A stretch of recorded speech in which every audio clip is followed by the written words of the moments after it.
Good morning, lovely listeners. My mouth doesn't work today. Good morning, Kim. Good morning, Jill. Good morning, everyone.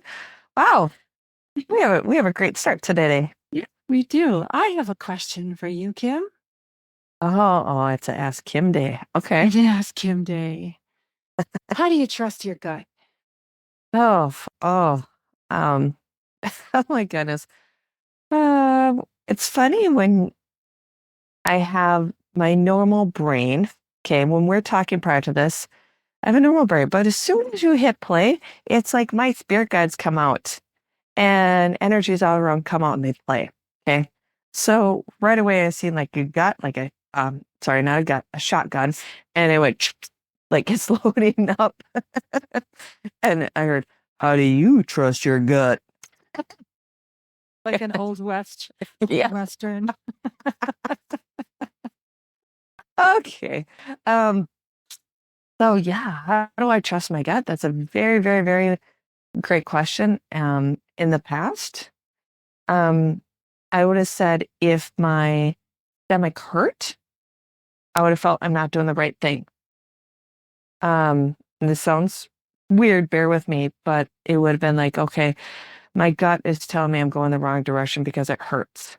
There's a difference in a very subtle difference as like panic, as in anxiety, as in like I'm not doing the right thing versus the energy of excitement, the energy of like, I'm actually looking forward to this. I'm actually getting pulled in the right direction. My stomach's saying like, hey, let's go. Like, woohoo, this is going to be exciting, a nervous exciting, but a good exciting.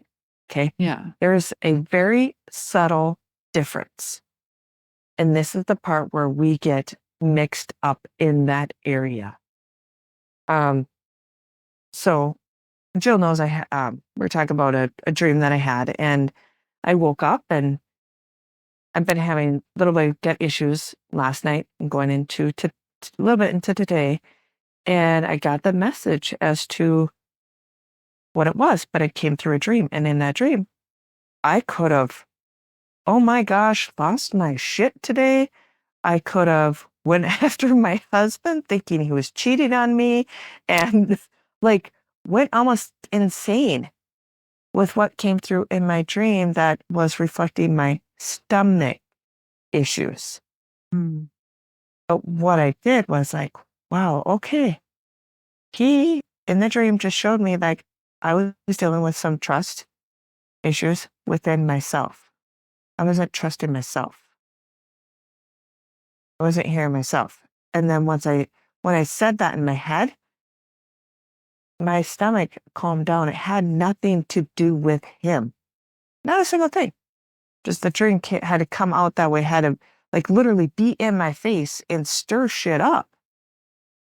And sometimes that happens around us. If things are getting stirred up like tremendously around us, it's like, whoa, whoa, whoa, whoa, whoa. And your gut's going crazy and you're like, this doesn't feel right. This is happening. Like, okay, I'm not trusting something. Okay, that's all it is. Nothing bigger than that. I don't have to create drama. I don't have to create any, oh my God, this is going to happen. This is going to happen now. Oh my gosh. And like create a story. It's more like I just stopped. Like, okay, I'm just not trusting myself. I have a little fear of not being able to trust myself. Fearful of that. I'm fearful of my own trust. Mm-hmm. And then my stomach, yeah.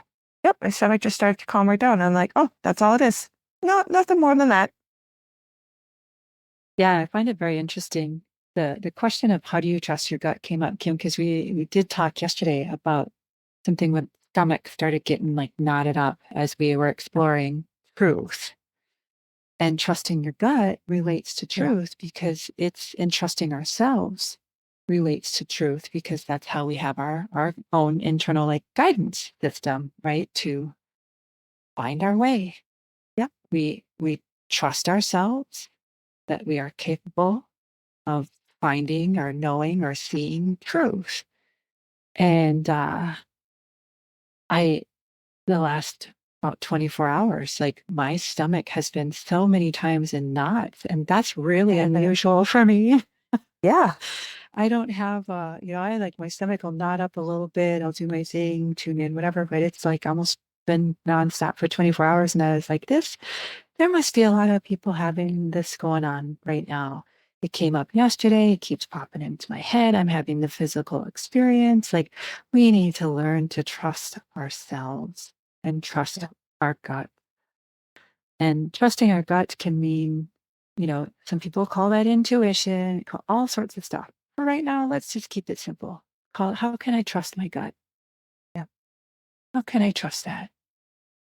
I have a gut feeling. Heard that one before? I have a gut feeling. Mhm.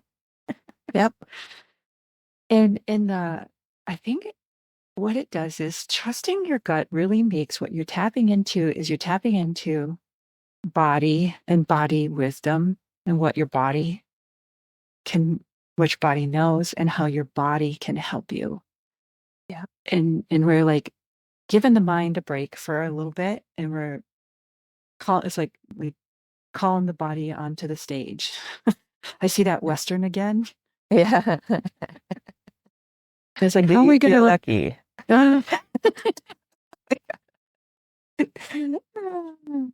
My goodness. So Entertainment. yeah, I think it's about getting out of our heads, getting into our bodies, getting into our wisdom. Yep.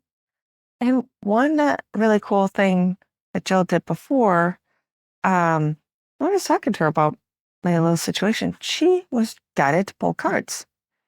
And sometimes when we get into all the emotional aspects of the situation, the emotional gut feeling, and once that ticks up, it's hard to get out of the emotional. So using the cards like you did, it does disconnect from the emotion and it just puts it into more like a fact. You're just reading something. It may portray emotions, but it's directing you into something else to get you out of what you're thinking and what you're conjuring up in your head. Yeah. It's like, oh, it's simple. Okay. There's a death process going on. Okay. That's what it is. That's all it is. Yeah. Because that was the card that I pulled. And it's not very often that I'm uh any longer inspired to pull cards. I do use them, but it's more of a rare occurrence. And so when Kim was telling me this sharing with me her experience, and I felt compelled to pull a card, and I pulled this card, and it says death on it, and that is not a word or something a lot of people want to hear. It conjures up a lot of fear, a lot of unknown, all sorts of stuff. The card itself, Kim, I sent her the photo of it. It's beautiful, actually. The art around it is quite beautiful. Um, but what it's the symbolism of it. It's that there's things that are ending and there's something new that's coming forth. And I think what's ending is this over overdoing, if you will, the mental activity, the overdoing of, I know this, which is in my head, and I'm going to think it through and I'm going to figure it out, where we're being called to experience it in our gut, experience it in our bodies. We need to balance out the mind with the body. Yeah. So that we can, even as I say that, I can feel some calm. Yeah. So that's what it is it's the death of the mind being in charge of it all. And quite honestly, the mind's pretty Yep. tired from that too. And it's this beautiful balance between the mind and the body, mind and the body. And then that balance between the mind and the body, that's going to allow our spirit to just soar. That's going to allow us to be so much, I want to say, bigger and better. Those are the words that came in terms of Yeah. who we are, what we're experiencing, what our life is, what we're seeing. And it bring us to better places. And we need to trust that that's the truth. Exactly. That Mm. is literally the truth. Yep.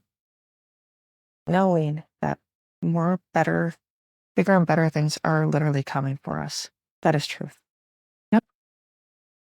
Things along the path may have to get stirred up for that bigger and better situation to come through. Yep. Trust your gut. All right. I'll deal with my gut later. Come on now. No, it's good. Yes. Well, thank you, Kim. Thank you, Joe. Thank you, everyone. Yes, thank you for listening. Until next time.